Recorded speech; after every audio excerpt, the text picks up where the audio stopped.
আমি আর কোনো নবযাত্রার আয়োজন করব না। বাকি সময়টা আমি তোমার পাশেই দাঁড়িয়ে থাকতে চাই। আমার চুল পাকবে তোমার জন্য, আমার গায়ে জ্বর আসবে তোমার জন্য,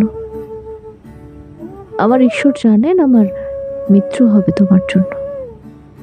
তারপর তারপর অনেকদিন পর একদিন তুমিও জানবে আমি জন্মেছিলাম তোমার জন্য, শুধু তোমার জন্য। পরের জন্মে আবার যখনই দেখা হবে আমি প্রথম সুযোগেই বলে দেব, স্ট্রেট কাট, ভালোবাসি। এরকম সত্য ভাষণে যদি কেঁপে উঠে অথবা ঠোঁটের কাছে উচ্চারিত শব্দ থেমে যায়, আমি নখাগ্রে দেখাবো প্রেম, ভালোবাসা, বক্ষ ছিঁড়ে তোমার প্রতিমা। ভালোবাসি বলে দেব স্ট্রেট কাট, আবার যখনই দেখা হবে।